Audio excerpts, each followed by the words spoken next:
여러분, 예수님 믿는 사람들은 거룩한 삶을 살아야 한다는 말을 들을 때 어떤 느낌이 드십니까? 뭐라 그러셨죠? 그렇게 살지 그렇죠. 그렇게 살지 못해서 늘 부담을 느끼시지 않으십니까?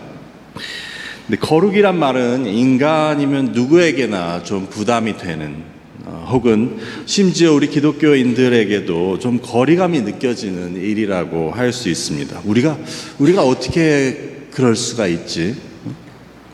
그러다 보니 즉 거룩에 대한 좀 어려운 부담감을 갖다 보니 교회에 오면 내가 좀 거룩해 보여야 하나 하는 마음에 좀 부자연스러울 때도 있고, 또 교우들과 있으면 의도적으로는 아니더라도 내가 원래 하던 식으로 말하거나 행동하지 못하는 경우도 있습니다. 이것이 계속되면 나의 이 두 가지 모습에 때문에 좀 혼동이 오기도 하죠. 스스로 솔직하지 못한 게 아닌가 하는 생각에 자책감이 들 때도 있고, 또 어쩔 때는 자기 가족들에게 아빠는 교회에서랑 집에서랑 모습이 달라, 이런 이야기를 들을 때도 있습니다. 이것이 거룩에 대한 부담감을 갖는 신앙인들이 겪는 일이고, 이렇게 될 때 우리가 거룩함이라는 것은 우리에게 부담스러운 과제가 아닐 수 없습니다. 이런 부담감과 우리가 갖는 문제들은 어떻게 보면 거룩이라는 것이 갖는 사전적인 정의에서 오는 것이라고 말할 수도 있습니다. 한 사전은 거룩을 이렇게 설명합니다. 거룩은 종교적이거나 도덕적인 선함을 말한다. 완벽함에 이르기 위한 열심, 선함과 의로움의 완벽함에 대한 전적인 헌신이다. 이처럼 선하고 의로움을 추구하는 완벽함에 이르기 위한 그러한 열심과 헌신이라고 했을 때 우리는 모두가 큰 숙제를 가지고 있는 듯한, 그리고 무거운 과제를 어깨에 짊어진 듯한 그런 느낌을 피할 수가 없습니다. 특별히 오늘 읽은 레위기 11장 45절이 그런데 제가 한번 다시 읽어보겠습니다. 나는 여호와라, 내가 거룩하니 너희도 거룩할지어다. 내가 거룩하니 너희도 거룩할지어다. 이거 보십시오. 아멘이 자신 있게 나오지 않지 않습니까? 다시 한번 읽어보겠습니다. 내가 거룩하니 너희도 거룩할지어다. 아멘. 네. 그렇다면 우리는 이 숙제를 어떻게 해결할 수 있습니까? 어떻게 하면 거룩하라는 그 하나님의 명령을 우리가 따르고 지킬 수 있습니까? 아무도 살지 않는 사막으로 가가지고 생활하면 우리의 거룩을 전화도 없고 컴퓨터도 없고 TV도 없는 곳에 가면 우리의 거룩을 유지할 수 있을까요? 말 그대로 속세를 떠나 수도원에 가서 매일같이 아침에 일어나면 기도하고 밥 먹고 기도하고 말씀 읽고 기도하면 우리의 거룩을 유지할 수 있을까요? 그것도 쉽지 않고, 또 그렇게 한다고 우리가 거룩에 이를 수 있는 것은 아닙니다. 그렇다면 우리는 이 하나님의 말씀, 명령, 내가 거룩하니 너희도 거룩할지어다를 어떻게 받아들이고 또 어떻게 이 말씀을 따르며 순종하며 이루어낼 수 있습니까? 오늘 말씀을 통해 하나님께서 우리에게 원하시는 거룩이 어떤 것인지 함께 나누고, 또 하나님께서 원하시는 삶을, 거룩한 삶을 살기로 다짐하는 저와 여러분이 되기를 바랍니다. 먼저 오늘 말씀의 맥락을 한번 살펴보겠습니다. 오늘 읽은 레위기는 사실 성경 전체를 통틀어 우리가 가장 읽기 힘든 책이라고 할 수 있습니다. 읽다 보면 내가 지금 이걸 왜 읽고 있지 하는 생각이 들기도 합니다. 예를 들어 3장, 레위기 3장의 중간을 제가 한번 읽어보면 이렇습니다. 그 예물의 머리에 안수하고 회막 앞에서 잡을 것이요, 아론의 자손들은 그 피를 제단 사방에 뿌릴 것이며, 그는 그 화목제의 제물 중에서 여호와께 화제를 드릴지니 그 기름 곧 미골에서 뺀 기름진 꼬리와 내장에 덮인 기름과 내장에 붙은 모든 기름과 두 콩팥과 그 위에 기름 곧 허리 쪽에 있는 것과 간에 덮인 거풀을 콩팥과 함께 떼어낼 것이요 피, 미골, 기름진 꼬리, 내장에 덮인 기름, 두 콩팥, 간에 덮인 거풀. 네, 이것은 구약의 제사를 설명하는 것인데 참 읽기 쉽지 않고 읽어도 무슨 말인지 잘 모릅니다. 오늘 우리가 읽은 11장도 그 앞부분에서는 이와 별 다르지 않습니다. 11장 3절부터 5절까지 제가 한번 읽어보겠습니다. 모든 짐승 중 굽이 갈라져 쪽발이 되고 새김질하는 것은 너희가 먹되 새김질하는 것이나 굽이 갈라진 짐승 중에서도 너희가 먹지 못할 것은 이러하니 낙타는 새김질을 하되 굽이 갈라지지 아니하였으므로 너희에게 부정하고 사반도 새김질은 하되 굽이 갈라지지 아니하였으므로 너희에게 부정하고. 이것은 음식에 대한, 즉 하나님께서 어떤 음식은 정하고 어떤 음식은 부정하니 너희의 먹을 수 있는 것과 먹지 못할 것이 이러하다라고 음식에 대해 가르쳐 주신 규정입니다. 사실 하나님의 많은 계명, 구약에 나오는 많은 계명들은 그 중에는 어떤 계명들은 우리가 왜 그렇게 해야 하고 그렇게 하면 안 되는지에 대한 설명이 나와 있는 계명들도 있지만 대부분의 계명들은 왜 그렇게 해야 하는지 설명이 없는 경우가 많습니다. 그렇기 때문에 왜 우리가 이것을 지켜야 하는지, 왜 이런 것들이 우리의 거룩과 관련이 되는지 알기가 쉽지 않습니다. 그렇다면 이렇게 복잡하고 난해한 규정들 위에 나오는 오늘 말씀, 나도 거룩하니 너희도 거룩하라 라는 이 명령에서 우리는 거룩을 어떻게 받아들여야 합니까? 우리는 이런 복잡한 규정들을 통해서 어떻게 거룩해질 수 있습니까? 여기 쓰인, 레위기에 쓰인 거룩하다라는 말은 우리가 앞서 살펴본 사전적인 정의와는 달리 그 히브리어 거룩이란 단어는 코데시, 케두샤인데 이것은 구별하다, 따로 떼어놓다라는 뜻이 있습니다. 즉 떼어서 따로 구별하여 놓다라는 뜻입니다. 특별한 목적을 위해서 구별하여 놓는 것을 말합니다. 예를 들어 보면 우리가 교회에서 쓰는 이 성찬상이 뒤에 있는데 저렇게 특별히 성찬을 위해 만들어진 테이블이 없으면 어떡합니까? 우리가 성찬을 할 수 없습니까? 아니죠. 성찬을 할 수 있습니다. 교회 교실에 있는 테이블을 하나 가져와서 여기다 놓고 우리는 성찬식을 할 수 있습니다. 그래서 제가 교실에 가서 교회에 있는 테이블 중에 하나를 가져다가 여기다 놓고 그것을 이제 성찬식을 위해 여기다 놓는다고 한다면 그 테이블은 제가 가져다 놓음으로 인해서 이 교실에 있는 다른 많은 테이블과 다르게 됩니다. 왜냐하면 따로 떼어서 제가 구별을 해 놓았기 때문입니다. 사실 물리적인 부분에서는 차이가 생기지 않습니다. 있던 테이블 그대로 가져오고 제가 무엇을 바꾸거나 그 테이블이 뭐가 달라진 것은 아닙니다. 하지만 우리가 그것을 특별한 목적을 위해서 구별하여 따로 떼어 놓았을 때 그것이 교실에 있는 수많은 테이블과 달라지는 것, 그것이 바로 성경이 말하는 거룩이라는 개념입니다. 그래서 그 성찬상으로 쓰이게 되는 테이블은 거룩한 물건, 성물이 되는 것입니다. 그것이 다른 것보다 깨끗해서도 아니고 그것이 다른 테이블보다 예뻐서도 아니고 바로 특별한 목적을 위해 따로 구별하였기 때문에 그것은 이제 거룩하다라고 말할 수 있고 성물이라고 부를 수 있습니다. 이것이 성경이 말하는 거룩입니다. 다른 예를 한번 들어볼까요? 출애굽기 28장에 보면 하나님께서 아론을 제사장으로 세우시고 그를 위한 옷을 만들 것을 명령하십니다. 제가 한번 2절 3절을 읽어보겠습니다. 내 형 아론을 위하여 거룩한 옷을 지어 영화롭게 아름답게 할지니 너는 무릇 마음에 지혜 있는 모든 자 곧 내가 지혜로운 영을 채운 자들에게 말하여 아론의 옷을 지어 그를 거룩하게 하여 내게 제사장 직분을 행하라. 여기서 보면 제사장을 위해 거룩한 옷을 만들라라고 하시고 하나님께서는 어떻게 만들지 가르쳐 주십니다. 그럼 거기서 거룩한 옷은 무엇입니까? 어떻게 그 옷을 거룩하다고 할 수 있습니까?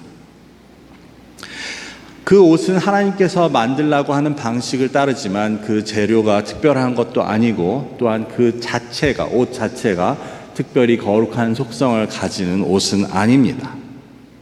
단지 하나님께서 가르쳐 주신 구별된 방법으로 제사장을 위해 구별되어 만들어졌다는 것으로 그 옷은 거룩한 옷이 됩니다. 그리고 그 옷을 입음으로 인해서 아론이 거룩하게 되었다는 것은, 즉 그 구별된 옷을 입음으로 인해서 아론이 역시 제사장의 직무를 행하기 위해 구별되었다, 제사장으로 구별되었다라는 것을 보여줍니다. 그래서 이를 거룩을 구별로 바꾸어 읽으면 좀 이해가 쉽습니다. 내 형 아론을 위하여 특별히 구별된 옷을 지어 영화롭고 아름답게 할지니 그 아론의 옷을 지어 그를 구별되게 하여 내게 제사장 직분을 행하게 하라. 그 옷은 다른 어떤 용도로나 다른 목적으로 쓰거나 입을 수 없는, 아론이 제사장 직분을 행할 때에만 입도록 되어 있는 그런 구별된 옷이었습니다. 그래서 그것은 거룩한 옷이 됩니다. 그렇다면 우리는 이 거룩하다는 속성, 이 단어의 개념을 하나님께 적용하면 어떻게 됩니까? 내가 거룩하니 라고 하나님께서 말씀하실 때 그것이 하나님께서는 죄나 흠이 하나도 없으셔서 거룩하시다고 하시는 겁니까? 물론 하나님께서는 죄나 흠이 하나도 없으시지만 하나님을 그것 때문에 거룩하다고 하는 것은 아닙니다. 그럼 하나님께서 의롭고 선하시고 하시기 때문에 우리가 거룩하다고 합니까? 역시 그 때문도 아닙니다. 하나님께서 거룩하다고 하시는 것은 여기서도 이제 하나님께서 처음 우리에게 주시는 말씀으로 나오는데, 첫 번째 말씀으로 하나님께서 거룩하시다는 것은 하나님께서는 다른 어떠한 것과도 구별되는 유일한 분이시라는 뜻입니다. 하나님께서는 다른 어떠한 것과도 구별되시고 어떤 것과도 비교될 수 없고 어떤 것과도 동등하지 않으신 전능하시고 영원하신 분이라는 뜻을 말합니다. 이처럼 다른 어떠한 것과도 비교되지 않고 어떤 것과도 동등하지 않은 하나님의 그 유일하신 유일성, 하나님의 능력과 영원하심으로 인해 하나님께서는 그 외의 모든 것으로부터 구별되시고 이를 통해 우리는 하나님의 거룩함을 이해하게 됩니다. 하나님의 유일성을, 즉 다른 어떤 것과도 다르심을 잘 설명해 주는 것이 바로 하나님의 창조입니다. 즉 하나님께서는 이 땅의 모든 만물을 창조하셨습니다. 다시 말해 이 땅의 우주와 이 지구상의 모든 것들은 하나님이 창조하심 없이 이루어진 것은 없습니다. 다시 말해 저절로 존재하는 것은 아무것도 없습니다. 오직 하나님만이 저절로, 다시 말해서 스스로 존재하시는 분이시고 다른 어떠한 것에 의해 지어지지 않으신 분, 그 유일한 분이십니다. 우리가 미가서 5장 2절을 보면 그것은 이제 예수님께서 베들레헴 탄생하실 것을 예고하는 말씀인데, 거기에 보면 예수님을 이렇게 말합니다. 그의 근본은 상고의 영원에 있느니라. 여기서 상고라는 것은 더 이상 거슬러 올라갈 수 없는 제일 처음 시작을 말하는 것이고, 영원은 말 그대로 역시 시작이 없는 영원을 말합니다. 이것이 바로 하나님의 영원성, 유일성을 보여주는 말입니다. 스스로 존재하시는 자. 그래서 하나님께서 모세에게 처음 하나님을 나타내셨을 때 출애굽기 3장에서 모세에게 이렇게 말합니다. 나는 스스로 있는 자니라. 하나님 외에 그 누구도 나는 스스로 있는 자라고, 나는 스스로 저절로 생긴 물건이라고 말할 수 있는 것은 없습니다. 이 땅 우주 전체를 통틀어 스스로 존재하는 자, 그 시작을 알 수 없는 분은 바로 하나님 한 분이시고, 이것이 하나님의 유일성, 다른 모든 것과 구별되는 거룩성을 나타내게 됩니다. 이처럼 구별된다는 개념의 그 거룩, 그것이 하나님께 적용되면 하나님께서 어떻게 거룩하신 분인지 우리는 알게 됩니다. 자, 그러면 그 거룩하신 하나님께서 내가 거룩하니 너희도 거룩하라 라고 하실 때 우리는 그 말씀을 어떻게 받아들여야 합니까? 이를 알기 위해서는 오늘 그 거룩하라는 명령 바로 앞에 나오는 이야기를 먼저 살펴보아야 합니다. 우리가 본문 44절과 45절을 보면 하나님께서 내가 거룩하니 너희도 거룩하라 라고 말씀하시기 전에 뭐라고 하십니까? 나는 여호와 너희의 하나님이라. 나는 너의 하나님이다. 이것은 무엇을 뜻합니까? 하나님께서는 출애굽기 20장에서 우리에게 처음으로 10계명을 주실 때도 그냥 무턱대고 그 명령과 규례들을 주신 것이 아니고 처음에 이렇게 시작하십니다. 나는 너희의 하나님이다 라고 말씀하시면서 10계명을 주십니다. 다시 그 핵심을 살펴보자면 나는 하나님이다, 나는 전능하신 하나님이다가 아니고 나는 너의 하나님이다, 너의가 중요한 부분이 됩니다. 이것이 무엇을 보여줍니까? 네, 이것은 바로 관계입니다. 나와 너. 하나님이 우리에게 계명을 주시는 것도, 하나님이 우리에게 명령을 하시는 것도, 거룩을 명하시는 것도 하나님이 그냥 하나님으로서 그 외 모든 자들에게 명령하시는 것이 아니고 하나님이 나의 하나님이시기 때문에 나에게 계명을 주고 명령하신다는 뜻입니다. 여러분 모두 연애해 보셨죠? 네. 너무 오래돼서 기억이 안 난다고 하시는 분들도 많으시네요. 그런데 혹시 연애하시면서 이런 말씀을 해보시거나 들으신 기억이 있습니까? 제 여자분들께 여쭤보겠습니다. 혹시 남자들로부터 너는 내 여자야 라는 이런 말 들어보신 기억이 있으신가요? 내가 너의 남자가 되겠어. 지금도 이런 얘기를 들으니 가슴이 설레이신다고요? 네, 맞습니다. 언제 들어도 참 가슴이 설레이는 이야기입니다. 다시 듣고 싶고, 우리가 드라마를 보다가 그런 얘기가 나오면 가슴이 설레입니다. 제가 왜 이 말씀을 드립니까? 오늘 본문에서 하나님이 바로 우리에게, 나에게 이렇게 말씀하신다는 것입니다. 나는 너의 하나님이다. 너는 나의 백성이고 나는 너의 하나님이다. 레위기 26장 12절에서도 이렇게 얘기합니다. 나는 너희 중에 행하여 너희의 하나님이 되고 너희는 내 백성이 될 것이니라. 이 하나님의 말씀이 당신은 나의 여자고 나는 당신의 남자가 되겠소 라고 하는 것과 무엇이 다릅니까? 아니, 그럼 하나님께서 지금 우리에게 프로포즈라도 하신다는 말씀입니까, 목사님? 네, 맞습니다. 프로포즈라는 말을 하나님께 쓰는 것을 좀 불편하게 생각하시는 분들도 계시겠지만 실제로 다름 아닌 바로 하나님께서 우리를 향한 그 사랑을 나타내시는 가장 직접적인 표현이 바로 오늘 함께 읽은 말씀에 있습니다. 나는 너희의 하나님이다. 너희는 내 백성이다. 이스라엘을 애굽에서 구해내신 하나님께서 이스라엘에 이렇게 말씀하시는 것입니다. 44절입니다. 45절입니다. 나는 너희의 하나님이 되려고 너희를 애굽 땅에서 인도하여 낸 여호와다.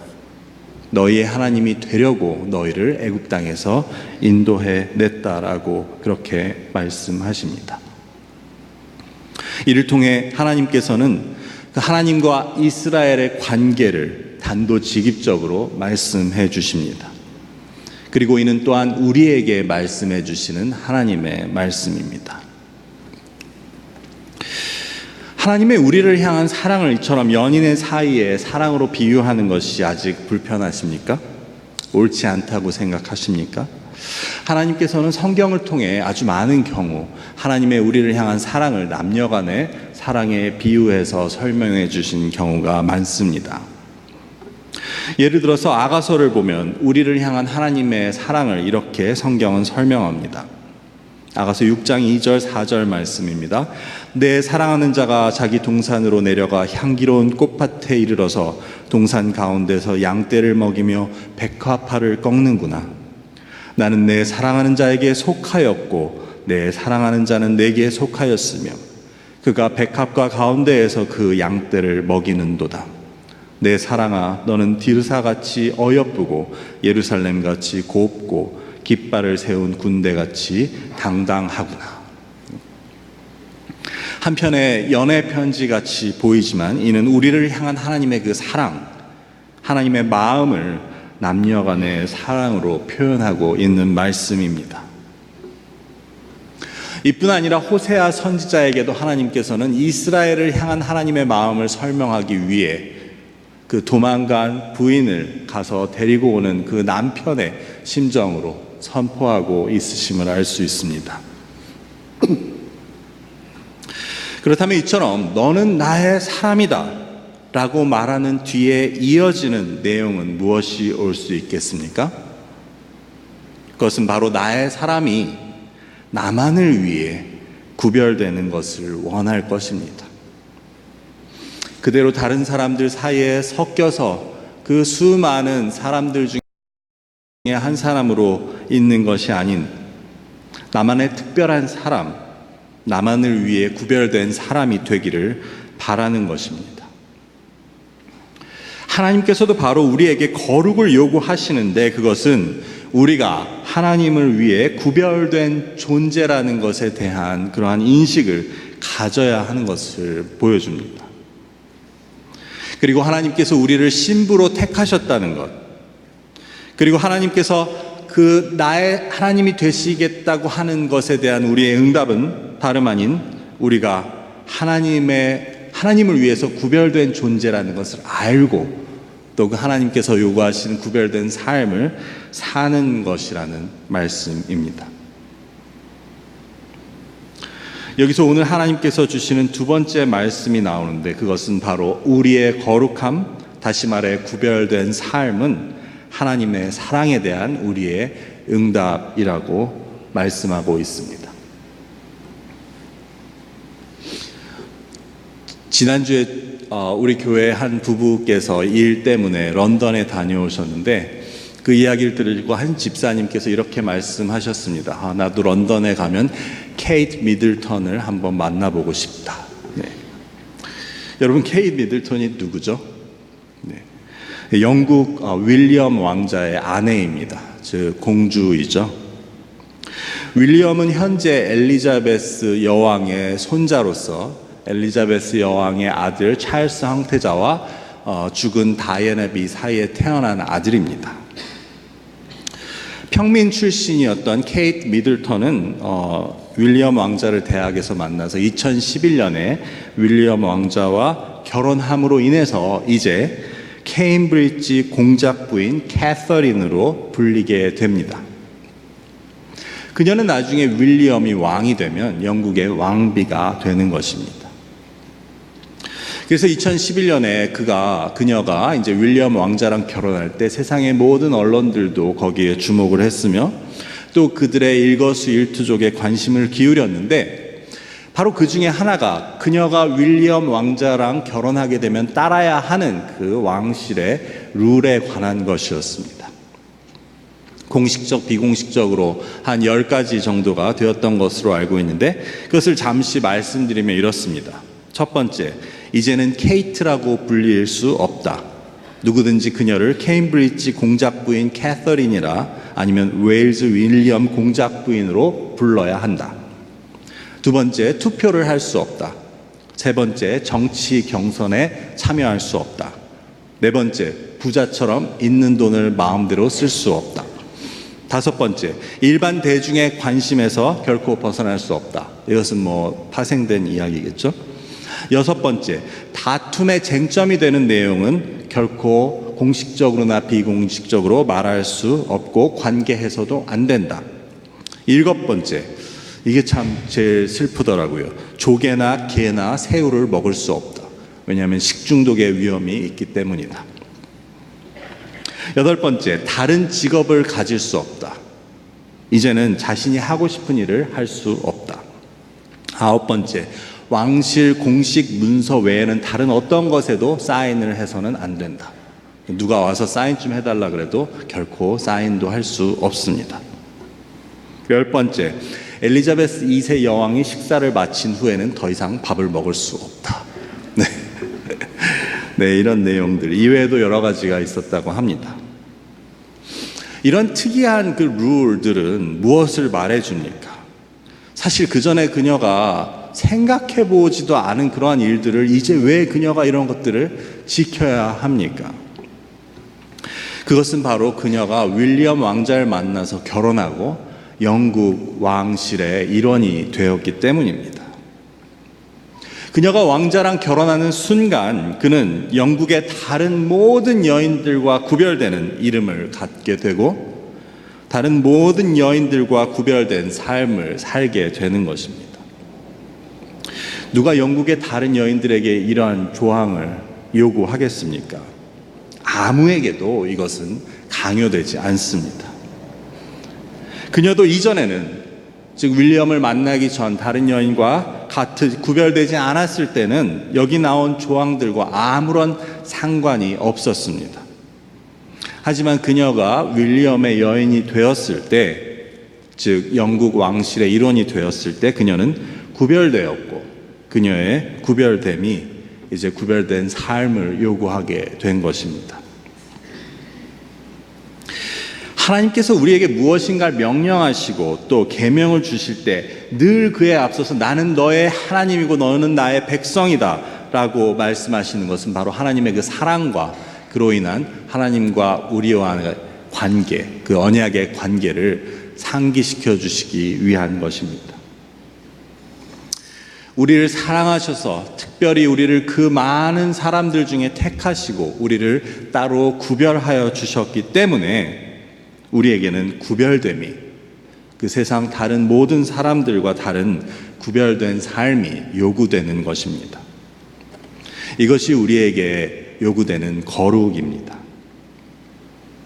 그렇기 때문에 이는 우리에게 무거운 짐이나 우리가 해결할 수 없는 숙제가 아닙니다. 다시 말해 이것은 하나님이 우리에게 거룩하라고 하신 것은 우리가 죄가 없이 그렇게 살아야 한다는 것도 아니고 의롭지 않으면 안 된다는 말도 아닙니다. 왜냐하면 우리 인간은 죄가 없고 또한 죄가 없을 수 없고 또한 의로울 수 없기 때문입니다. 이것은 단지 하나님께서 우리를 사랑하셔서 특별하게 귀하게 여기시고 구별하시고 또 우리가 특별하고 구별되기를 바라시는 이 세상 다른 사람들과 구별된 존재가 되길 바라시는 하나님의 사랑이고 그 하나님의 마음입니다. 나는 네 하나님이다. 내가 거룩하니 너도 거룩하라. 다름 아닌 따뜻한 그 가슴 설레는 사랑의 언어입니다. 얼마나 행복한 일입니까? 모든 사람 가운데 우리를 특별하다고 하시고 우리를 구별해 주시고 이 얼마나 귀한 은혜입니까? 구별된 삶에 대한 말씀은 구속이 아닌 사랑입니다. 마지막으로 이 구별된 자는 하나님의 속성을 닮아가야 합니다. 하나님께서 우리에게 사랑을 보여주시고 우리에게 거룩을 요구하시는 것은 우리가 그런 특별하고 구별된 귀한 존재임을 알려주시고 또 하나님의 백성으로 자부심을 가지고 내가 이 땅의 사람들과 다르다는 그런 자부심을 가지고 살아갈 것을 말씀하심과 동시에 또 한편으로는 이것은 우리에게 책임감을 주게 됩니다. 내가 거룩하니 너희도 거룩하라라고 하시는 이 말씀은 공주가 된 캐서린에게 요구되었던 것과 마찬가지로 우리에게 하나님의 택함받은 신부로서 그에 걸맞는 구별된 삶을 요구하시는 하나님의 말씀입니다. 우리가 하나님의 백성이라고 하며 그저 세상의 다른 모든 사람들과 똑같이 아무런 구별 없이 아무런 의식 없이 살아간다면 그것은 그 하나님의 사랑의 뜻을 모르거나 아니면 무시하는 것이 됩니다. 그래서 이 하나님의 구별된 자로서의 삶은 하나님을 닮아가는 삶이 되게 됩니다. 하나님은 인간을 창조하실 때 하나님의 형상을 따라 지으셨다고 되어 있습니다. 즉 우리는 하나님의 형상을 따라 지음받았지만 우리의 죄로 인해 우리의 불순종으로 인해 우리는 하나님과의 관계가 단절되고 인간은 하나님의 형상을 잃게 됩니다. 여기에 다시 우리에게 그 멀어진 죄로 인해 떨어진 우리에게 다시금 손을 내미시고 다시금 우리와 언약을 맺으시는 그 은혜에 대하여 우리가 응답함으로 나아갈 때 우리는 구별된 삶을 살아야 하고 그것은 다시 하나님이 창조하신 하나님의 형상을 회복하는 길이 되어야 합니다.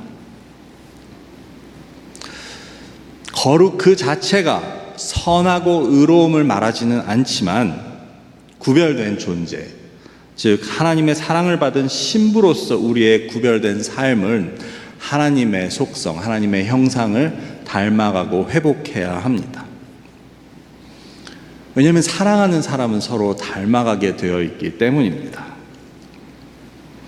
하나님의 사랑을 우리가 깊이 느끼고 느낄수록 깨달을수록 우리는 그 하나님의 속성, 의로우시고 선하시고 사랑이 많으시고 용서하시고 이해하시는 그 속성을 우리가 닮아가게 되고 이것이 바로 구별된 우리의 삶이 인도해가는 마지막 단계라고 할 수 있습니다. 그래서 구별된 우리의 삶은 궁극적으로 하나님을 닮은 하나님의 형상을 회복하는 우리의 모습으로 열매 맺어야 합니다. 이제 말씀을 맺고자 합니다. 오늘 레위기의 말씀, 나는 너의 하나님이다. 내가 거룩하니 너희도 거룩하라 라는 말씀을 통해 첫 번째로 하나님께서 거룩하시다는 말은 어떤 다른 것으로부터도 구별된 유일하신 분이란 말씀을, 둘째로 우리에게 거룩을 요구하시는 그 말씀은 다름 아닌 하나님의 놀라운 사랑을 보여주고 있다는 것을, 마지막으로 우리의 구별된 삶은 하나님을 닮아가는 것으로 열매 맺어야 한다는 말씀을 함께 나누었습니다. 여러분, 제가 실천할 수 있는 제안을 한 가지 드리고자 하는데, 이제 아침에 일어나시면 제일 먼저 레위기 11장 44절 45절을 읽어보시기 바랍니다. 눈 뜨자마자 말씀을 통한 하나님의 나에 대한 사랑을 다시 확인하는 겁니다. 내가 얼마나 귀한 존재인가. 하나님의 말씀을 가슴 설레임으로 받는 것입니다. 그리고 하나님의 백성으로 걸맞는 구별된 삶을 다짐하고 하루를 시작하시기 바랍니다. 이렇게 하다 보면 나중에는 아침에 읽지 않아도 저절로 외우시게 될 것입니다. 매일매일 읽어서 나중에 외우게 되면 그 마음은 내 속에 또한 자리 잡게 되고 우리는 하나님의 사랑을 가슴에 품고 그 설레임을 가지고 하나님을 닮아가는 구별됨을 추구하는 그러한 삶을 살 수 있을 것입니다. 그리고 그것은 우리에게 가장 행복한 삶이 될 것입니다. 기도하시겠습니다.